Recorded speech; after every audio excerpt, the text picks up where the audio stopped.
عبدالله ابن مبارک لوی محدث دی، لوی محدث، دا حدیث لوی امام دی، لوی تاریخ لري. ان ډېر حدیث مونږ ته د پیغمبر علیه السلام را رسولي. یو ځل یې خوب ولیدم، په خوب کې ورته حضور پاک فرمایي عبدالله د مبارک زویه بصرې ته به لاړ شي او هلته یو تاجر دی، سوداګر دی، بهرامي نوم دی، هغه ته به یو خوشخبري ورکړي، زیرې ورکا. هغه خوشخبري دا ده چې هغه ته ووایه چې ته به جنت کې ما سره یو ځای داخلېږي، ما سره به یو ځای جنت ته ننوځې. دا خوشخبري وله ورکا. عبدالله ابن مبارک چې کله د خوب نه راویښ شو، حضور پاک فرمایي من رآني فی المنام فقد رآني، چا چې زه په خوب کې ولیدم د یقیني ولیدم. فإن الشیطان لا یتمثل بی، شیطان زما په شکل نه راځي، زما په شکل شیطان نشي جوړولی. خو لوی محدث دی چې پیغمبر مبارک یې په خوب کې ولیده، نو دا خوب خو بالکل یقیني دی. ودرېږه دا معلومات لکوم د شاګردانو نه تپوس په لکه بصره کې څوک کس بهرام په نوم شته، تاجر دی، سوداګر دی؟ وی او شته. تا ورسره څه کار دی؟ زما د هغه سره ځان له پټه خبره ده. هلې ونه وی چاته نه وایي چې څه چل شوی دی. هغه سره لږ ملاقات کول غواړم. خلکو وی حضرت اخو مجوسی دی، اخو د اور عبادت کوي، مجوسی دی. بس زه په بصرې ته ځم ګورم که بل څوک یي. راغې بصرې ته. بصره کې د دنیا شاګردان دي، علما دي. هغه شاګردانو نه تپوس وکړه چې راغې لوی استقبالیه وشوه. چې دې بصرې ته راغې د دنیا استقبالیه وشوه او شاگردان ته تو راتو شو او شاگردان بوته حضرت څنګه رالی؟ زما لږ غوندې کار دی دلته. خاصو شاگردانو نه تپوس وکړه دلته څوک تاجر چې بهرامي نوم یې شته؟ وی او شته جي، مشهور سړی دی، بین الاقوامي انټرنیشنل تاجر دی. هغه سره زما لږ غوندې کار دی. حضرت اخو مجوسي دی، د اور عبادت کوي. بس ټیک ته وی دی که نه؟ بل خو څوک نشته بهرام. وی نه بل څوک نشته، تاجرانو کې دقه یو سړی دی، ډېر مشهور دنیا کې خلک پیژني. زه هغه سره ملاقات کول غواړم. د شاګردانو دا سوچ راغی چې ممکن د عبدالله ابن مبارک د سره تجارت کول غواړي، سوداګري کول غواړي. خلک هندوانو سره هم تجارت کوي، سیکانو سره هم کوي، بل سره هم کوي، بل سره هم کوي. دی چې ورغې ورننوت، شاګردان ورسره دي، نو بهرام پیژنده، دا علما خلک پیژني، او دا کافر هم د عالمانو ظاهر کې عزت کوي. او ورته راپاڅېده او ډېر لویه په طریقه باندې ورته غاړه ورته کښېنو. حضرت تاسو څنګه رالی؟ بهرام تا سره مې یو 2 منټه خبرې دي. هغه هم پوه شو چې ما سره به د څه خبرې، خو یا به څه شی خرڅوي او یا به څه شی اخلي. لویه منډۍ لګېدلې ده او صیبه اوښان راځي او ځي. دې زمانه کې ټرکونه منډو ته ځي راځي، هغه زمانه کې اوښان دي، اوښان راځي تشېږي او نور بار کېږي، څه سامان راوړي څه سامان وړي. دا دړه دړ نوکران په سوونو زرګونو لګیا دي، څوک سامان بندوي او څوک پلاوي، څوک اخلي او څوک خرڅوي، او دا دفتر یې لګېدلې دي. ټویه منډۍ ده. عبدالله ابن مبارک جاجلي چې واقعي دا سړی خو ډېر لوی تاجر دی او سوداګر دی او لوی نظام روان دی. بهرام تا سره ځان له کار لرم، حضرت راځئ چې ځان لیکو. شاګردان بار پاتې شو، بهرام دې دننه کړه. دې سوچ باندې چې کېدی شي څه اخلي خرڅوي. نو عبدالله ابن مبارک یې تپوس کې بهرام یو تپوس ته نه کړم، تاسو داسې نیک کار کم کړی دی راته ووایه. دې له راغلی دومره لوی مزل مې چې د میاشتو کړی دی، دې دپاره راغلی ما. یاره صاحب ما ته ګوره، نیکۍ ته ګوره، نه څه نیک کار به دې کړي چې ته پرې مطمئن یې. بس و چې څوک راشي د ډوډۍ وخت یې روټۍ پرې خورم، اوبه پرې څښم، غریب یې هغه سره خیرات وکړم، د چا مې قرض دی غریب دی ورته یې وبخم. او چاله نغدې ورکم دا مې نه وي دا وړې خبرې دي داسې یو کار راته ووایه داسې یو کار چې ته پې مطمئنې او په ژوند کې تا یو ډېر ناشنا کار کړي راته ووایه بهرام ورته وایي عبدالله ابن مبارک درته به ووایم خو خلکو ته به ووایې یو راز مې شته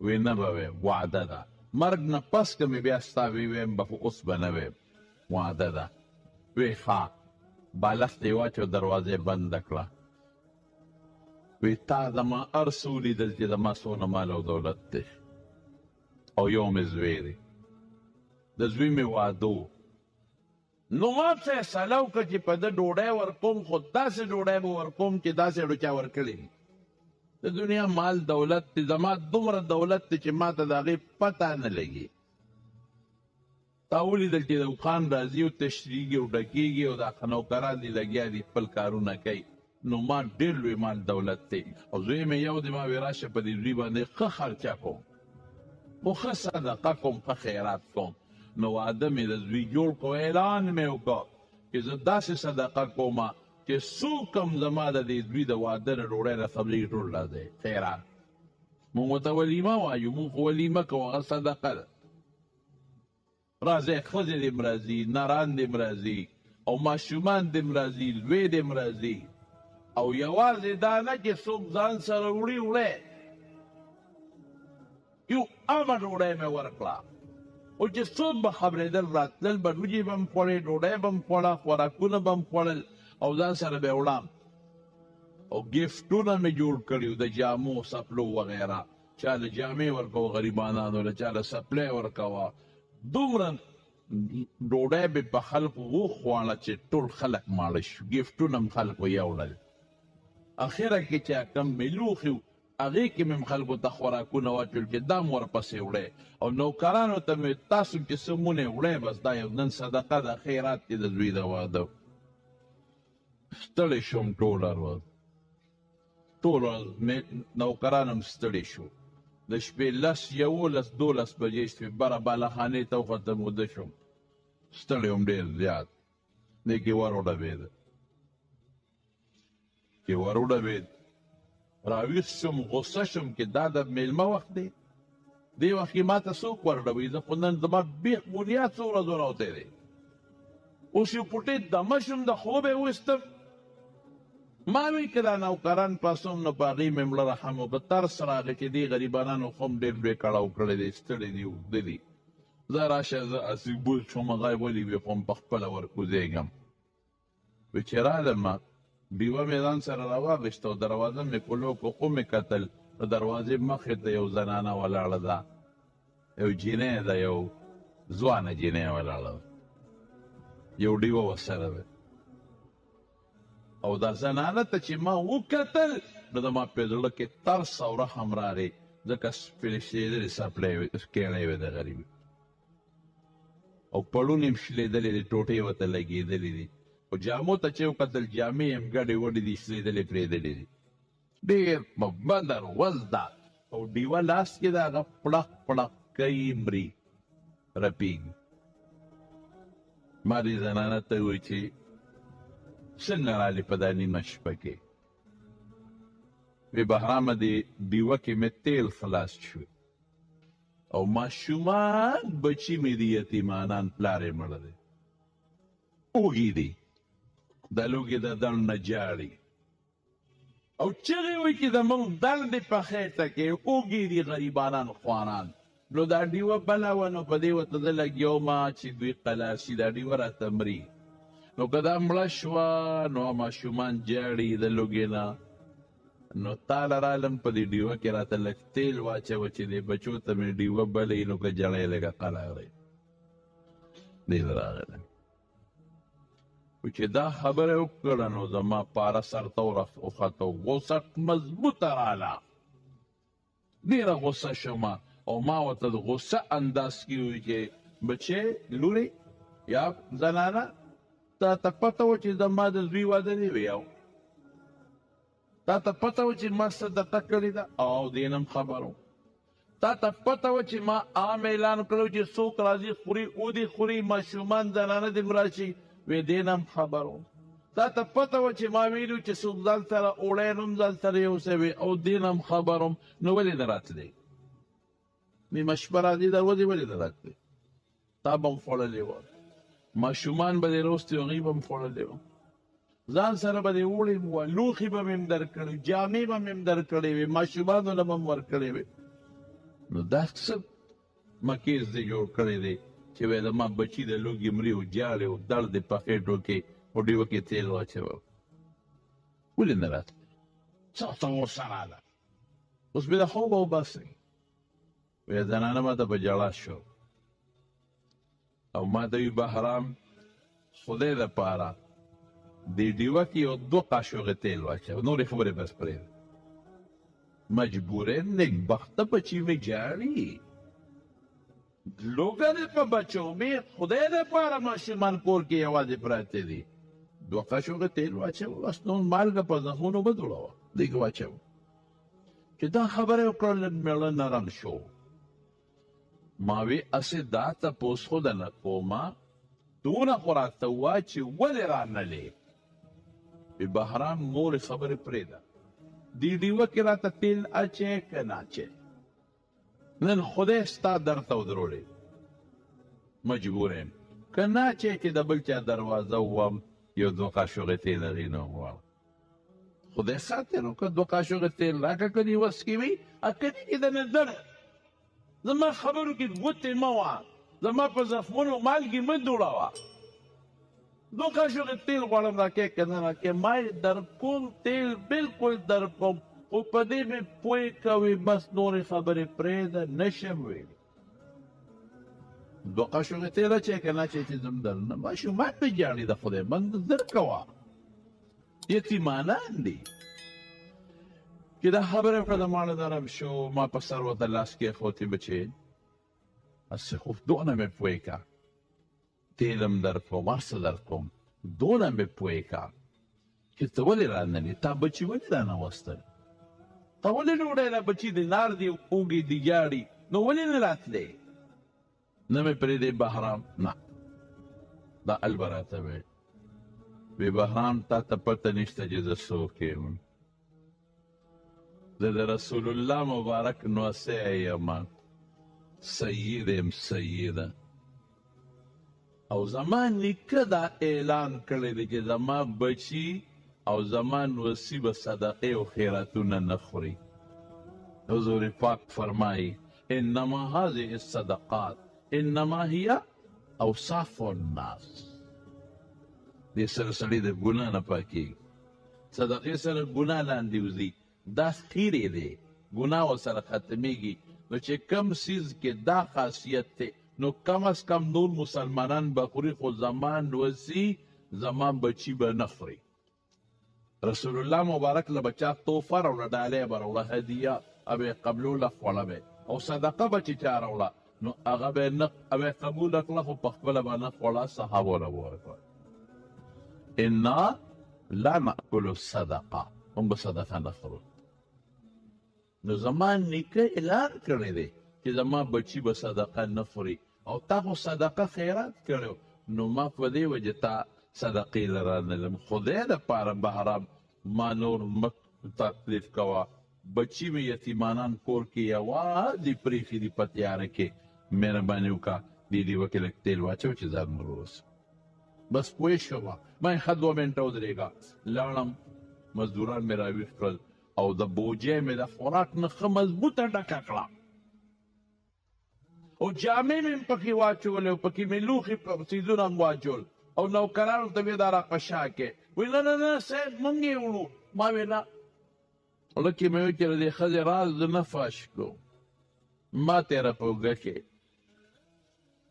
بوجۍ مې په اوږه کړه دیوه مې ځان سره واخیسته ښه مضبوطه تیل مې واخیستل ښځه مخکې دا زه ورپسې یو کچه کور ته خیمنومه کچه کور ته وردننه شو چې وردننه شو زه ورپسې وردننه شوم دروازه بنده کړه ما هغه ماشومانو ته دیوه هم برابر کړه او ماشومانو واقعي ژړل وایي مورې خېټه خوږېږي وای مورې د لوږې مړه شو، وای مورې په خېټه درد دی.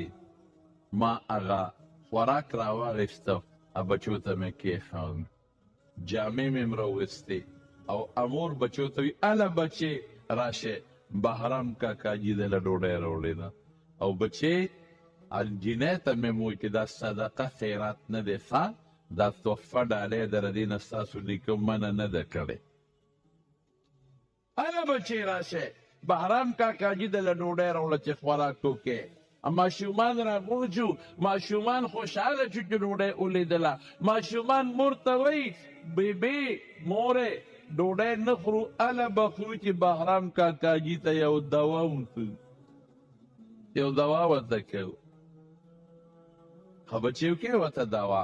ماشومانو خپل پوچیني لاسونه اوچت کړل او څه وایي یا الله بهرام کاکاجي په دا نیمه شپه موږ له ډوډۍ راوړه، زموږ لوږه ختموي. الله دا درنه سوال کو چې دا بهرام کاکاجي زموږ د نیکه محمد مصطفی سره یو ځای جنت ته بوځه، یو ځای زموږ نیکه سره جنت ته بوځه. دقه دوا وکړله. نو عبدالله ابن مبارک دقه یو نیکي مې په ژوند کې کړې ده، بله نیکي مې نشته. عبدالله ابن مبارک ورته څه وایي پی بهرام د هغه ماشومانو بچو یتیمانانو د حضور پاک د نوسو دوا خدای قبوله کړې ده. څنګه وایي زه دقې ټکي لرالم، ما رسول الله مبارک په خوب کې ولید او ما ته وی عبدالله لاړ شه او بصره کې یو تاجر دی او بهرام یې نوم دی، زما سلام ورته ووایه او زیر ورکا چې جنت ته به ما سره یو ځای داخلیږي. بهرام وژړل او عبدالله ابن مبارک دومره رسول الله په دې پوټي نسبت خوشحاله شوی دی ما ته کلمه شهادت ښایه. بهرام هغه وخت د مجوسیت نه توبه ویسته او رب العالمین مسلمان او چې کور ته واپس راغی نو ټولې پاڅون ښځه او چې نور څومره نوکران غلامان انګور او څومره به زوی ټول هلکه باس زه مسلمان شویم او ما سره به نن تاسو ټول مؤمنان کېږئ او ما سره به په دې منډه کې هغه څوک خدمت کړي چې هغه مسلماني او چې کوم مجوسي کافر د خدمت به نه کوي د زوی انګور لوڼه او ښځه او چې څومره نوکرانو رب العالمین په یو ژبه خدای مسلمانان کړل. اسیرونو د یو رکوټې نسبت یو مجوسي خیال ساتي خدای ایمان ور نصیب کوي. نو چې مسلمان نه یو نسبت خیال وساتي رښتیا وایي مسلمان له به خدای خوشحالۍ ورکوي که به نه ورکوي. او دغه پوټینی نسبت دی، ډېر رکوټې نسبت دی. د رسول الله مبارک په سوونو کال وروسته د یو مسیح نسبت دی او د قرآن د نسبت نه مضبوط نسبت بل شته نشته. دا قرآن په رسول الله مبارک نه ودرېږي، دا رسول الله مبارک ته رسي او د هغه نه پس جبریل ته رسي او د جبریل نه پس چا ته رسي رب العالمین ته. د مضبوط نسبت دی، کلک نسبت دی. ستاو د پیغمبر میانس کې تړون پیدا کوي او ستاو د الله په میانس کې تړون پیدا کوي. خو افسوس دی نن قرآن ته شا کړی دی. موږ چې نن څومره زور موبایل له ورکړی دی، فیسبوک له ورکړی دی، د دنیا روزګار له ورکړی دی. د دې سلم عیسی خیال موږ د قرآن نه دی ساتلی. لړ پاتې شو د موبایل د برکت نه قرآن لړ بلماری ته وخت. فیسبوک او د نیټ د برکت نه قرآن په رومال کې بند شو ختم. او فرمایي رسول الله مبارک وی داسې وخت به راشي مساجدهم عامرة وهي قراب من الهدى، جماعتونه به ظاهر کې ډېر نقشونیګار وي، آباد وي، هدایت بنی، د قرآن تلاوت او درسونه بنی ختم. او د شپې چې خلک وګوري نو قرآن کې به لیک وي، خط به وي او چې سار پاسې تشې پاڼې به پرتې وي، لیک او خط به پکې نه. یریږم قسم په خدای یریږم سار وختي دا خلک پاسې پېشمني نه مخکې ګاډي روانې د مونږ کور خو د سړک په غاړه د غرارې مونږ اورو پېشمني نه مخکې ګاډي رواني او ماسخوتن د 12 بجو پورې ګاډي واپس روان دي. دا ټول د دنیا لپاره په منډه دي. خدای یې منظم یې جومات ته بد، مدرسې ته سپک کنځل، ګیرې ته کنځل، پټکي ته کنځل، د رسول الله مبارک دین ته زوړ دین ویل، مدرسې پسې خندا کول، علماو پسې خندا کول، طالبانو پسې سپک کتل، حافظانو ته سپک کتل او په معاشره کې دا یو کمزوري مخلوق ګڼل.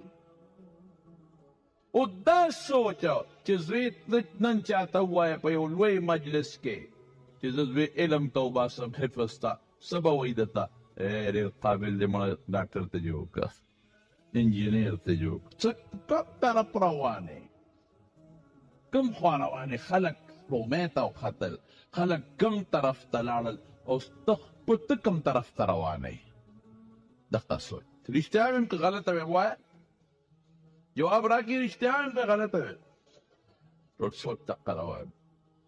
خلک کوم خوا لاړل دا به درته زر ووایي. نو چې جومات کې به ستا بچی ناست، جومات خوري به څه؟ قابل هوښیار بچی دی، قابل هوښیار بچی په کوم طرف یې لوکې؟ خدای بنده کا اسکول ته ولېږه، کالج ته ولېږه. او وینئ تاسو چې څومره لږ خلکو خپل بچي څوک حیات آباد کې، څوک پېښور کې، څوک پیپټ آباد کې، څوک په لاهور کې او څوک په مري کې خپل بچي بوځي او په زرګونو لکونو روپۍ د میاشتې پې لګوي. شوق د دنیا دی، هغه دنیا چې تا نه شاته پاتې نو ته دې په منډه روان یې. الله سره نسبت ختم، نن انګریزۍ سره نسبت، منه خو نه ده انګریزي زده کړه. الله سره نسبت ختم، نن موبایل سره نسبت. رښتیا چې موږ څومره ټیم نن موبایل له ورکوو، د ووایه د دې سلمه حصه ټیم موږ قرآن له ورنه کوو. د قرآن تلاوت نشته. پخوا به جومات، اوس دقه چې درسونو کې کم کېږي نو دا ټیک تا، لیکن د درس نه علاوه د قرآن شریف تلاوت سار ماسخوتن ختم. پخوا به مازدیګر هم دلته خلک ناست وو، د قرآن تلاوت به کوو. سهار مانځه نه پس هم به بوډاګان او دا ټول به کېناستل، د قرآن تلاوت به کوو. ماسخوتن به هم بعضې دوستان کېناستل، د قرآن تلاوت به کوو. اوس د دنیا نه موږ نه یو ګار قرآن ته، او موږ سوال یو لکه دا دین دا مړه زړې قصې پسې، دا زړې خبرې دي، زړې خبرې ورته وایي. او دا مدرسې مړه، دا مدرسې هسې فضول محتممانو ځان له جوړې کړي دي، او دا چل کوي او دا چل کوي، او دا قاریان داسې فضول لګیا دي. فضول ورته مو وایي. جومات پسې خبرې، مدرسې پسې خبرې، عالمانو پسې خبرې، قاریانو پسې خبرې. خدای ته وګورئ، تاسو ته ویو تاسو نیکان خلک یې، صالحان یې، دینداره یې، چې د خپل کار روزګار ټیم کې راغلی یې د قرآن خوشحالۍ لا. ټول وایي الحمدلله، بیا وایي الحمدلله. تاسو پوه یو، تاسو ته ویل چې عالمانو پسې بد به نه وایي، قاریانو حافظانو پسې بد به نه وایي. غلطۍ به وي ښه، ما کې به د ټول نه زیاتې غلطۍ وي، خو ازارمن کېږي به نه. پښتانه وایي د ازاره چا بازار موندلی نه دی. عبدالرحمن بابا و د ازاره چا بازار موندلی نه دی. که هزار نصیحتونه ورته وکړې ای رحمانه، نو د ازاره چا بازار موندلی نه دی. د دنیا نصیحتونه وکړه خو ازارمن سړی برباد ګرځي، برباد. عالمان غریبانانو پسې خو چې څوک څه وایي دی خاموشي چپ ناست دی، او خدای خو ویني که نه. حضرت امام ابو حنیفه رحمت الله علیه مونږ لوی امام و د دین. امام ابو حنیفه رحمت الله علیه یو سړی وله راغی، ورته وایي چې امام صاحب یو تپوس ته نه کوم، ابو حنیفه نعمان نوم دی،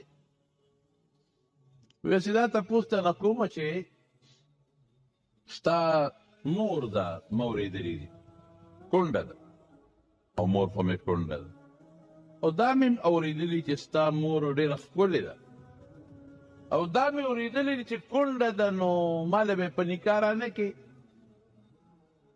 هلکه یو لوی عالم ته، یو سپین ږیري ته به څوک دا خبره وکړي؟ ما ته به څوک دا ووایي چې ستا مور، ستا ما مور سره څه کار؟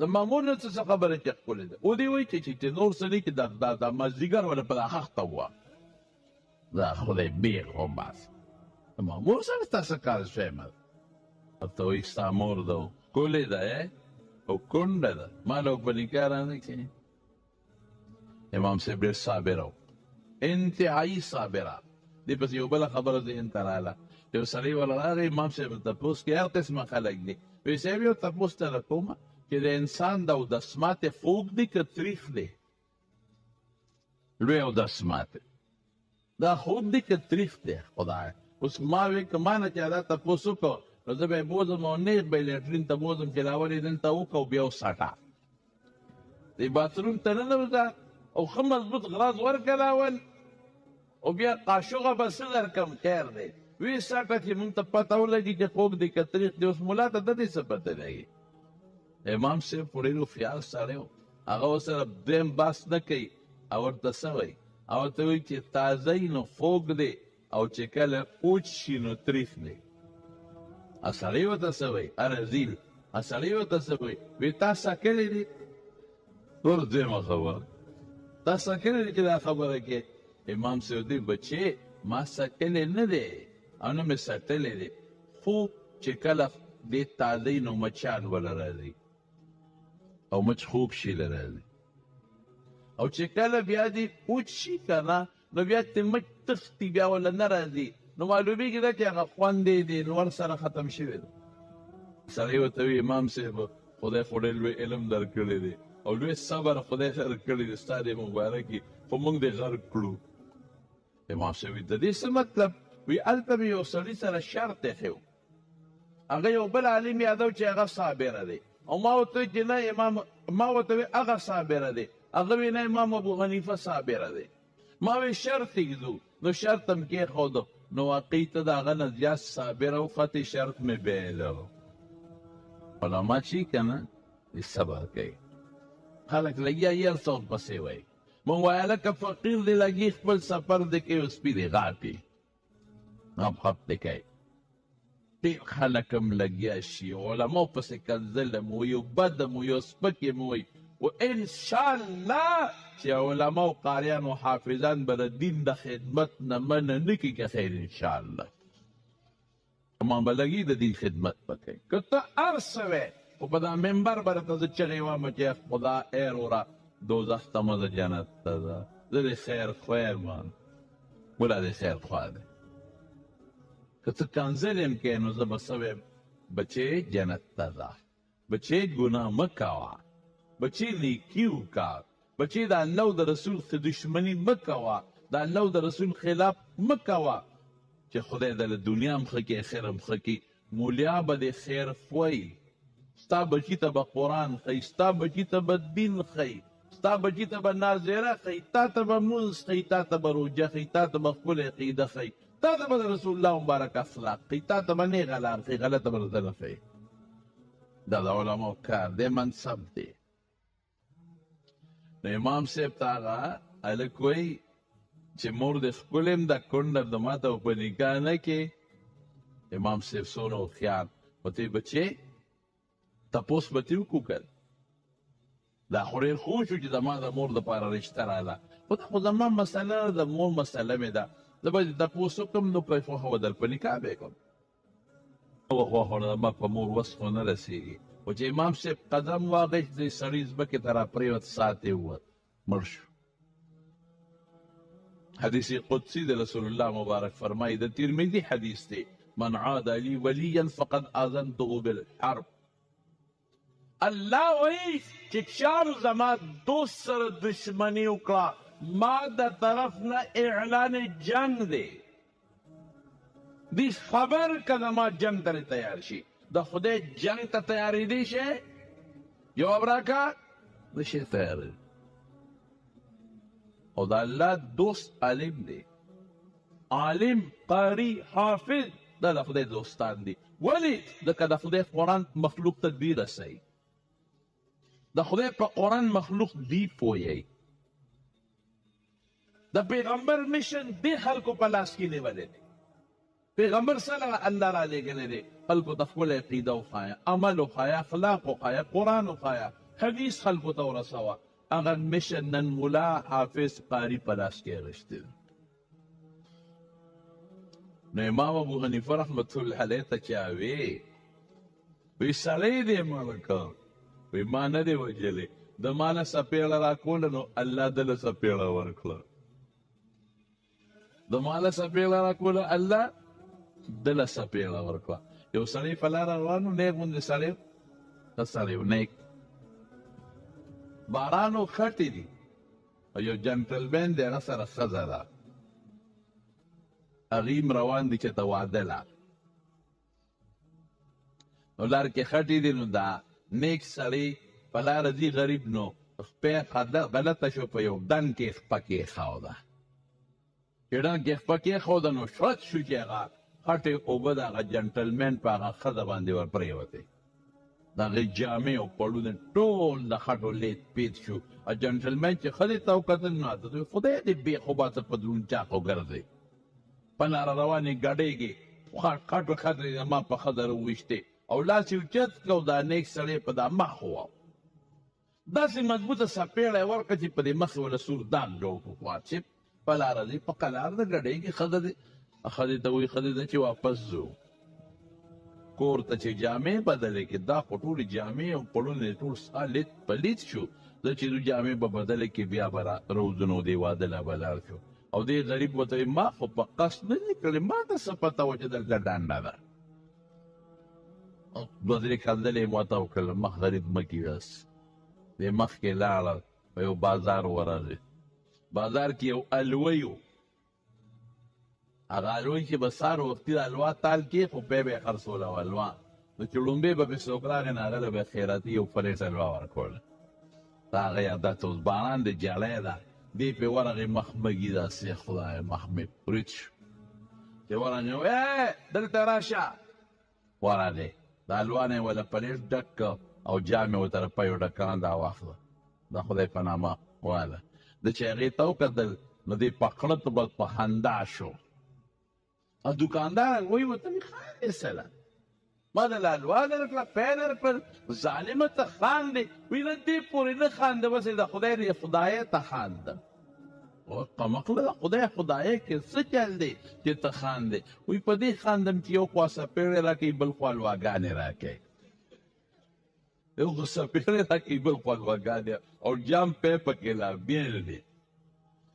هلته هغه ښځه سړي چې کور ته لاړل، سړی بره کوټې ته وختل، څه کار دپاره ښځه جامې بدلوي، چې فوړی نه یې خپه وکړی، د ډس چې لاندې راغی، سټی مات شو، مړ شو.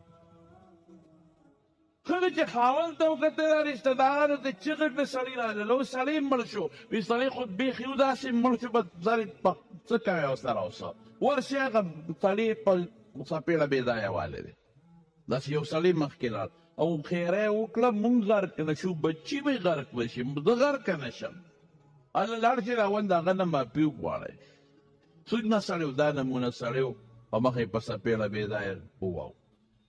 کسان ده پسې لاړ دي، اوس لګیا دی ښه مزېدار الوا خوري، جام نه ګوټکۍ ورپسې څور کې دی. بچري جانه څه دې خیال دی؟ او که دا د شی تا ته هم چې ته پلیټ میلو جو، خو والله که عبدالقیوم ته پکې سات هم نه دی. لګیا دی دا سړي ورغلل، څه وایي ورته؟ یا لکه هغه څپېړه یې تا نه درکړې وه هغه بابا او مال یې راکړې وه، خو دې مړ کړ. خدایه ما کوم ته یې وژلی دی؟ زه یې ووایلم ما خو نه دی ویلی، نه سړی دې ووایه، خو دا څه په جنجال وړېده، ما کوم دی سړی وژلی دی؟ نه تا ورته خیره وکړه، هغو پړونه پرېوت مړ شو، ما خو خیره نه ده کړې، والله که مې خیره کړي، خو مړ شو. ګوره په مخه ټکي له راځو، وی هغه ماله څپېړه راکړه، الله په ما خفه شو، هغه له یې څپېړه ورکړه. د هغه څپېړه کوم طرف ته راورسېده؟ زیلواله او پیو له راورسولو، او زه الله څپېړې کوم طرف ته ورسو؟ اخرت ته. نو الله مو د ازارمندۍ نه ساته، بس خدای مو ازارمند مکه. که علماو پسې، حافظانو پسې، قاریانو پسې، مدرسو پسې د پروپیګنډې جوړې کړې، سپکې دې شروع کړې، نو ازارمند شوې. د خدای دین ته به بند نه چی، د خدای قرآن ته به بند نه اچې. ته چې عالم پسې سپکه وې نو تا د خدای دین ته بند واچو. ولې ته په دې عالم خلک بدګمانه کوې، د دې عالم نه به څوک دین بیا نه زده کوي. د مسلو ته به بیا غوږ څوک نه ږدي. که ته د حافظ او قاري پسې سپکې وې نو خلک به د حافظ او قاري نه لرې تښتي، بیا به دې څوک قرآن نه زده کړي، د خدای قرآن ته دې بند واچو. او که ته د مدرسې سره دشمني کوې نو دې مدرسې ته به خلک په سپک نظر ګوري، څوک تعاون به ورسره نه کوي، مدد به نه کوي. نو مدرسه کې چې کوم دین خورېږي هغې ته دې بند واچو. نو چې د خدای دین ته او قرآن ته او د پیغمبر حدیثو ته دې بند واچو، رښتیا ووایه دا د خدای دشمني ده که نه ده؟ من عاد لي وليا فقد آذنته بالحرب. زما وروڼو بنیادي خبره دا ده چې د قرآن خدمت څوک هم کوي محبت او مینه به ساتو. ښه د خدای د مخه به ساتو، د الله د مخه به ساتو. دا به وړوکې سوچي چې دا زه یو افسوس کله وکړم د عیسایانو چې دا کم مشران دي که نو پادریان او دا راهبان، یاره عیسایان دومره قدر د هغوی کوي چې د حد نه وتی. چېرته عیسائی د خپل مذهبي مشر بد اوسه پورې به چېرته تاسو په فیسبوک باندې یا په چېرته په یو ځای به ونه وینئ، بلکې عزت یې کوي. حالانکې د هغوی هغه پادریان نن په خپلو عبادتخانو چرچونو کې ناست دي او په بدعملۍ نښتي دي. ودونه نه کوي او ګناهونه کوي، جینکو سره ناستې کوي، لیکن تر ننه پورې به د یو عیسائی نه د خپل مذهبي مشر بد ونه لري. دا یهودي وګوره، د هغوی خپل مذهبي مشر ته ربي وایي، ربي. هغوی چې څونه قدر کوي د ربي مخکې خبرې نه کوي یهودیان. ورشئ تاسو په دې وطن کې هندوان پاتې شوي دي او لاړ شئ په هندوستان کې هندوان وګورئ، یاره هغوی خو د خپل مذهبي مشر مجال شته که بد ووایي، عزت یې قدر کوي. ما سوه د مسلمان چې خوله خودی نو په مذهبي مشر یې پاکوي، چې خوله خودی نو په مدرسه یې پاکوي، چې خوله خودی نو په پټکي پاکوي. او باسي پکې عیبونه. دا نو عیب خو شته، ولې نشته؟ ملا او قاري او حافظ خو دې معاشرې نه جوړ دی. او چې پی سینګی نو شملې به یې غسي که نه، او چې پی سینګی نو کوچ به یې غسي که نه، او چې پی سینګی نو سوچه غوړي به یې غسي که نه. او چې څنګه ښایي هغسې به جوړېږي. نو ملا خو دې معاشرې نه جوړ دی، نه برخو نه دی. نو کم از کم تاسو ته دا یو خبره کوم چې خپل بچي به راولئ او حفظ به پرې وکړئ، حافظان جوړ کړئ د بچو نه، ښه، او د خلکو پروا مه ساتئ. خپل بچو نه علم عالمان ته جوړ کړئ، د خپلو بچو نه خپلو ځان لم آخرت کې، خپلو بچو لم آخرت ښه کړئ. ستا یو بچی چې حافظ شو، ستا یو بچی چې قاري شو، ستا یو بچی چې عالم شو، ستا یو بچی چې قرآن په ناظره زده کړه، ما قسم په خدای ځان له دې دنیا ښه کړه، هغه له دې ښه کړه. ستا هم اخر ښه شو، د هغه هم اخر ښه شو. خو دا د خلکو خبرې پرېږدئ بس. حافظانو قدر کوئ، عزت یې کوئ، احترام کوئ، او د علماو قدر کوئ، عزت کوئ، احترام کوئ، او مدرسو سره ښه مضبوط نسبت ساتئ. د مدرسو چې وسم کېږي تعاون ورسره کوئ، او د مدرسو بد مه وایئ چې وسم کېږي چې جومات او د مدرسې دیوالونه ښکل کړئ. دا مبالغه مې درته وکړه چې وسم کېږي چې د دې نابینا حافظ او د دې حافظانو او د دې قاریانو لاسونه ښکل کړئ. د قرآن د مخه، د دنیا د مخه نه، د الله د مخه او د قرآن د مخه. شکر الحمدلله. په دې موږ د خدای نه ډېر خوشحاله یو چې زموږ په هر کلي کې د الحمدلله د حافظانو قاریانو نه خدای کار اخلي، او الحمدلله د قرآن د حفظ او د ناظرې ډېر زیات درسونه دي. ټول وایي الحمدلله. او شکر زموږ د نوجوانانو علماو نه خدای د دین ډېر لوی کار اخلي. هر عالم نه خدای کار اخلي. خلک دې لګي چې هر څه وایي، خو په جنازه کې، په جمعه کې، په اختر کې، په پروګرامونو کې دا علما لګي او ستا د دین، ستا د ایمان او ستا د اخلاقو تربیت کوي. داسې ښکلي واقعاتو اورېدو دپاره زموږ چینل سبسکرایب کړئ، خپلو ملګرو سره شیر کړئ. ډېره مننه.